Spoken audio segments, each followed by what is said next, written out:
it seems as if President Trump has pulled the region and the world back from the brink. What's your reaction to this ceasefire this morning? Well, it's good news. I think you're right. I think he used some really harsh rhetoric, threatening language that forced the Iranians to rethink their position.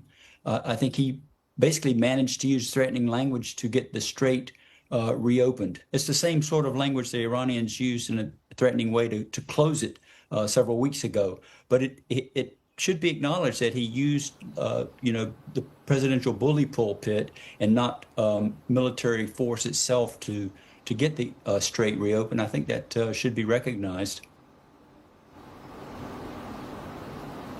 Ambassador, what determines if this ceasefire holds and if this translates into a permanent deal?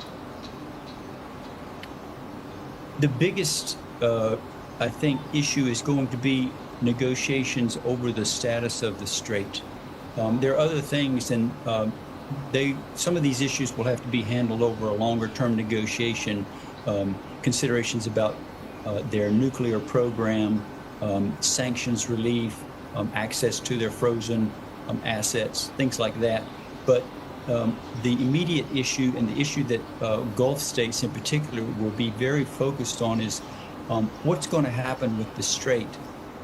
Gulf states will be very concerned about and want to hope that the U.S. insists on, is that there's a return to the status quo, that the strait is recognized as an international waterway, that there's a right of freedom of navigation for all ships, and that Iran does not have the right to assert sovereignty over that body of water, or to insist on some sort of payment of almost like a toll for ships that go through it. Of course, the Iranians have already suggested that they would like to maintain control over the strait and charge that Tehran toll, as it's being called. Is that a non-starter for the U.S. and the Gulf states in particular? I think so. I think my sense is that this is the thing that the Gulf states will insist that the American administration stand firm on. Otherwise, they're caught in a situation in perpetuity where Iran has them over a barrel, really, so to speak.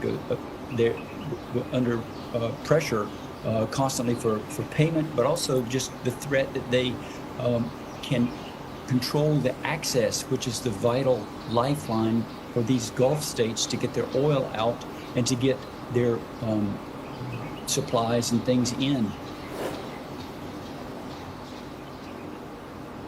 Indeed. And just on the issue of the Gulf states as well, of course, privately they have been backing Washington, and publicly also fair to say that they want this war to come to an end. But at the same time, when it comes to the negotiation position, we've heard from senior officials on the ground here in the UAE that it's not just the nuclear program that these Gulf states and the UAE want addressed. It's also Iran's missile program as well. Are they likely to ultimately end up being beneficiaries of this ceasefire and a long-term agreement if missiles aren't on the agenda? Well, I think the missiles will need to be on the agenda in some form as the negotiations proceed. I understand that the Gulf states have serious concerns about the way that they were attacked. I mean, these attacks that the Iranians perpetrated on them were outrageous. They were basically arbitrary, and they did tremendous damage to Gulf infrastructure, as well as to their reputation as magnets for investment, as stable places for non-oil activity and energy activity. So I can understand their concern and wanting to insist through the United States that the missiles are considered as a key issue. How do you think this changes the relationship that the Gulf states have with Washington and with Israel moving forward?